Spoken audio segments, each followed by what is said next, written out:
The movie begins with a nervous-looking man entering a huge temple to worship. It is a gloomy and strange spot that appears to have been abandoned for quite some time. Despite the fact that no one is around, drum beats can be heard. As the man looks around in confusion, a titanic god rises, revealing that the drumming was actually his heartbeat. He has awoken to inflict hell on humanity. Then we witness a man named Guan desperately seeking for his daughter, Tangerine, inside an ancient, mysterious cave. The small girl appeared to be screaming from deep inside the cave.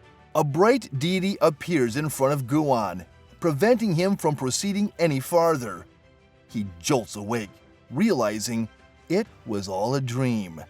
This is when we learn that Guan's daughter Tangerine was stolen 6 years ago and has been missing since. As a grieving parent, he has become obsessed with locating his daughter at any cost. This passion has driven him to sell his home, leave his job, and even divorce his wife.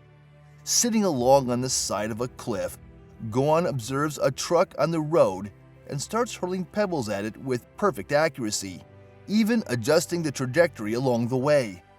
The rocks broke the truck's glass, leading it to smash nearby. Guan makes his way down the cliff, attacking the driver and demanding to know where his daughter is. Suddenly, the driver's accomplice smacks Guan in the head with a wrench, knocking him down and allowing them to flee on foot. Guan quickly jumps up and inspects the vehicle, discovering that numerous youngsters had been locked up and held in cages. It is later revealed that he learned about the traffickers and ambushed their truck in the hopes of rescuing his daughter. However, Guan is disappointed when he does not find his daughter inside. Soon, the cops arrive and arrest Guan, believing he is the trafficker. He falls asleep in the back of the cop car and has another dream about Tangerine, but this time she's wrapped in black, slimy vines. When he wakes up a time later, he sees that the cop has removed the picture of his daughter from his pockets. This enrages Guan so badly that he breaks free and violently grabs the picture before fleeing. Strangely, he discovers another car on the road waiting for him. Due to the grave conditions, Guan does not hesitate and climbs into the car. The driver is a woman named Ling, who knows everything about Guan's life, including his daughter's disappearance. She then persuades him to stay by stating she can help him find his daughter. The film returns to the ancient location, where we see a warrior named Kong fleeing from assailants headed by an elderly man. Kong ultimately finds himself encircled on the edge of a cliff, but just as the suspense builds, his sister rushes to his rescue. She defends Kong, telling him to walk west before throwing him down the cliff for his own protection. Following that, we witness her fight off the remaining guys entirely on her own. Kong climbs back up the cliff, determined to save his sister's life, only to discover that she has been murdered by the old man. The latter is similarly impaled in the chest, so Kong pulls out the spear, intending to murder him. The elderly man warns Kong that if he murders him, he will never be able to escape someone named Lord Redmane. Nonetheless, Kong kills the old guy to avenge his sister. When the pandemonium finally ends, Kong is heartbroken and exhausted of always fleeing his enemies. As a result, he decides to return to the city to assassinate his main nemesis, Lord Redbane. All of a sudden, the elderly man's armor moves. It is in need of a new host and immediately attaches itself to Kong. As it turns out, the armor has its own will and wants to join Kong's mission to assassinate Lord Redmane. It completely embeds itself in his flesh, and an eyeball appears on Kong's chest as an indicator. Meanwhile, Ling leads Guan into the building where she works and shows him photos of 5 girl toddlers. She asks if he recognizes his daughter, but Guan is unable to do so because it has been so long since he last saw her. Ling then says that they may perform a DNA test to determine which one is his daughter, but in exchange, Guan must serve the corporation. Ling reveals that they are aware of his ability to control missiles and intend to use it to kill a novelist named Kong. She then demonstrates and discusses Kong's daily live streaming, in which he recounts stories he wrote himself. The weird thing is that whenever one of Novel's characters, Lord Redmayne, is wounded in the plot, Ling's company's boss, Li Mu, is injured in real life. The company tried every legal method imaginable to get Kong to stop writing the story, but it was ineffective. Guan finds the scenario difficult to believe, but he has no choice but to accept the offer because it is his only chance of finding his daughter, Tangerine. So the next day, Guan gets a new haircut and travels to Kong's little hometown. On his way there, he realizes that the subjects he usually dreams about are related to Kong's stories, which he listens to on his audiobook. Guan follows Kong throughout the day, looking for the right moment to kill him, and eventually ends up inside a library. However, he is unable to blend in because the library is empty, save for Kong and him. Suddenly, the writer confronts Guan and asks why he has been following him all day, to which the latter responds by claiming to be a fan of his writings. Kong is overjoyed and bombards Guan with questions after learning this. But before our protagonist can respond to them, he receives a call from Ling, forcing him to walk to the side and pick it up. She orders him not to communicate with the target and to execute him immediately. However, Guan ignores her and proceeds to follow Kong inside. The two talk again and are nearly hit by a car from Ling's company. Guan flees the situation, but he mistakenly leaves his dream journal behind. When Kong reads it, he is immediately struck with ideas for a new plot in his most current work. The film then returns to the imaginary universe, where Kong visits a city where people are enjoying a festival. The setting for the celebration features a large statue of Lord Redmayne, indicating that he is the one being honored. Kong is confused by the number of people until a statue suddenly raises its arm towards a nearby town, and they all rush towards it with their weapons. The alive armor informs the confused Kong that Lord Redmayne is responsible for the devastation of numerous villages because he has been manipulating all of his followers to launch a conflict. The neighboring towns likewise prepare themselves for defense, but their efforts are worthless when 3 massive fire dragons emerge from the sky and spill flaming liquid all over their base. The ground forces then fire arrows into the settlement, causing the entire base to engulf in flames and ending the conflict. A bit later, the village is discovered to be in ruins, and as the morning rises, a war horn is heard, summoning several knights in blood red to approach on horses. Kong also notices the flag and concludes that the knights are Redmayne's disciples. The remaining peasants cower in horror as the knights impose an orderly curfew. The film returns to the actual world, where Guan awakens in a hotel room and discovers Ling sitting beside him. She punishes him for being absent-minded because he did not complete his tasks. Kong eventually appears outside the hotel and returns Guan's journal. He also thanks him for providing the inspiration he needed to continue writing his novel. In the following scene, Guan takes Kong on a walk with the intention of luring him to a safe location where he can complete his mission. They walk to an abandoned field, where Kong discusses how he started into storytelling and writing. It is then revealed that he began writing exactly 6 years ago, which coincided with the death of Guan's daughter, Tangerine. Kong then hears a wonderful music in the distance and jots down some notes to contribute to the story. In the imaginary world, Kong discovers a young girl on the streets attempting to resuscitate her deceased brother. She is shown to be none other than Tangerine. He comforts her and then buries the boy, filled with pity. As the two begin talking, Tangerine discloses that the Crimson Knights will attempt to assassinate anyone who leaves their home after sunset. Then she begins to play the flute, mimicking the same music that novelist Kong had heard in the real world. This sound draws the notice of a knight, who pursues them because it is already sunset.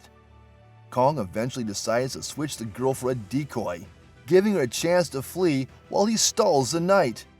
After a while, the knight catches up with him and falls for the decoy. Kong takes advantage of the attention caused by his dazed state and strikes his head armor. The ensuing cut in the armor exposes Guan's face, and he prepares to kill Kong. But just as he is ready to proceed, the little girl appears and distracts the knight, causing him to turn towards her. However, this time, the knight fails for some reason, allowing Kong and Tangerine to flee. Returning to reality, Kong writes everything down as Guan approaches him from behind. He has images of himself following Kong and Tangerine in a fantasy world identical to the one he just described in his work. He begins to hurl boulders at Kong, one of which lands a fatal blow, knocking him out and sending him into the ditch. Guan approaches Kong and prepares to deliver the fatal blow while humming the lullaby he composed for Tangerine, maybe to excuse his crimes. But right then, Guan hears someone singing the lullaby and immediately stops to follow it. He comes upon a little boy in the middle of the road singing the lullaby. Then, an agitated Guan grabs the youngster and demands to know how he learned it. The terrified youngster escapes the site, and Guan pursues him as he recalls seeing him in the fictitious world following Kong and Tangerine from the perspective of the Crimson Knight. The child escapes, and Guan ends up at a small party. To his surprise, he discovers Tangerine's kidnapper alongside some of his buddies, and a battle starts. Guan utilizes his powers to fight the adversaries and question the abductor. Scared, the latter eventually tells him the truth about his daughter. It has been revealed that when Tangerine was kidnapped 6 years ago, she was unintentionally drugged with a bigger dosage than the minimum quantity, resulting in her death. So the abductor placed her in a sack and abandoned her on a hillside to decompose. Guan, overwhelmed with agony and grief, attempts to choke the goon to death, but Ling intervenes just in time to save him. She then knocks him out and carries him into her car. When Guan awakens, he immediately begins explaining what the abductor had stated about Tangerine. Meanwhile, Li Mu communicates with Ling via an earphone, instructing her to persuade Guan that his daughter is alive. So, she informs Guan that the police are transporting the kidnapper to jail, where he will be appropriately punished. However, after killing Kong, Guan begs her to let him take the kidnapper before departing to prepare his next move. Shortly after, Li Mu meets Ling and chastises her for feeling sorry for Guan and failing to properly convince him. He then admits that the kidnapper is correct, but in order to manipulate Guan, they must use his deceased daughter as leverage. In the fictitious world, Kong and Tangerine flee the Knight's fury and arrive in the city, only to witness the horrors that the people are experiencing as a result of the conflict. When the two arrive at Tangerine's house, they discover that her parents died a long time ago for violating the curfew rules. As they talk, they are interrupted by a gang of Redmane followers who search Tangerine's house before setting their sights on the two, planning to kill them. Kong quickly moves in to protect the young girl from the assailants, which his living armor finds intriguing. In the present, Kong meets Guan on a building's rooftop, unknowing that he had previously been attacked by the same man. As he recounts his work, Guan discovers that Kong has included him in his fiction as the role of the Red Knight, thereby matching the knight's head injuries with Guan's while fighting the captors. Shocked, Guan grabs a notebook and reads it, only to discover that the visions he's been having correspond to the story Kong has written. What surprises him the most is that his daughter Tangerine has been transformed into a character as well. This implies Kong has established a parallel universe through his writings, and the information he writes has an impact on the real individuals who inspired the characters. Kong reveals that in the last chapter, he and Tangerine were besieged by an angry mob, and he had no idea how to overcome them. As a result, Guan devises a strategy to ensure victory. The film then returns to the parallel dimension, where Kong prepares to face Redmane's followers. Kong's armor suddenly escapes his body and transforms into an entity capable of conjuring weapons on command. The armor plows through the enraged mob, and Kong joins in on the fight. Afterwards, he discovers that he has complete control of the armor since it contains much too much of his blood. Kong then stabs the armor in the chest to demonstrate his authority. convincing the object to never disrespect him again. On Earth, Guan phones Ling and informs her that he has decided to protect Kong. This is because he wishes to save his daughter in the tale. The two men then return to Kong's chamber, where it is revealed that his father and Li Mu were business partners until the former perished in a sad accident. Surprisingly, Ling is also listening in on their talk. She has now concluded that Li Mu murdered Kong's father and intends to cover up the crime by killing him as well. Enraged, Ling phones Li Mu and demands the truth, but he says nothing and hangs up. As a fatigued Ling returns to her car, she is electrocuted by Li Mu's goons and thrown in the back. Meanwhile, Guan and Kong head to the library, where the latter continues to compose his story while Guan prepares for any approaching enemy forces. In the alternative universe, Kong and Tangerine arrive at Redmayne's palace, where they discover thousands of immobile Crimson Knights seated on the floor. Kong then discovers that the Knights only move during the day, and that Redmayne enacted the curfew rule to keep the public from learning about this. At the same time, Li Mu's goons arrive at the library, and Guan fights with them. He utilizes his talents to defend himself, but an adversary throws water on him and uses his electrical abilities, forcing Guan to hide in a corner. A little later, Guan devises a strategy and uses a rubber glove to kill the attacker. He faces the goon, who possesses superhuman strength but is barely capable of defeating him. Fortunately, Ling awakens and escapes from the car, arriving just in time to stop the attacker from killing Guan. The two then work together to eliminate the final man. In the alternative dimension, Tangerine and Kong eventually arrive in a room where they meet Lord Redmayne, a gigantic four-armed beast. It is later revealed that Kong is the son of Redmayne's brother, whom he murdered a long time ago. This is completely consistent with reality, as Kong's father was Li Mu's greatest friend and perished in an accident. The fictitious Kong is enraged after learning that Redmayne murdered his father, so he challenges him to a duel. They go outside, and Redmayne shows Kong the tree under where his father was buried. The struggle begins, as Kong's living armor separates from his body, ready to offer his all. However, the two deal little harm to the formidable Redmayne. The latter manages to grip the armor and crush it with his bare hands, reducing it to dust. Tangerine plays a lullaby on her flute just as Redmayne is ready to slay a wounded Kong, diverting his attention. She does so because her father instructed her to sing the song anytime she is in difficulty, and he promised to come to her help. Redmayne, on the other hand, becomes dissatisfied with the tune and captures Tangerine, placing her inside his belly. Back on Earth, it looks that a third henchman broke in and stabbed Kong without anyone's knowledge. Guan and Ling track him down shortly after and defeat him before transporting him to the hospital.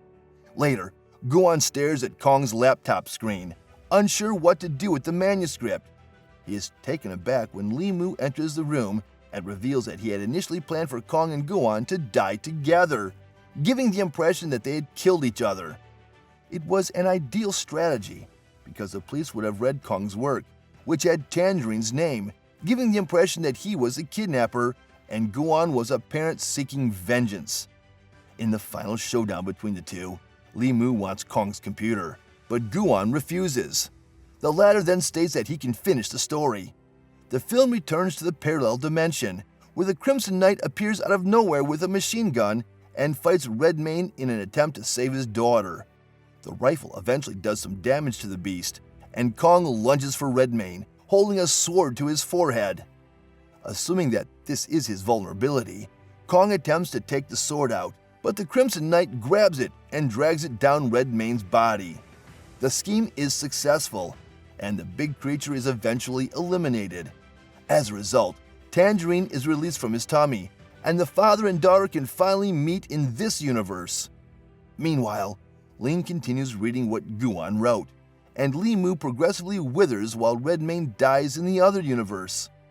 In the closing scene, Guan hears the song again and hurries outside the hospital, where he recognizes the young kid from previously. He is currently with a small girl named Tangerine. The movie ends with the Crimson Knight hugging Tangerine warmly.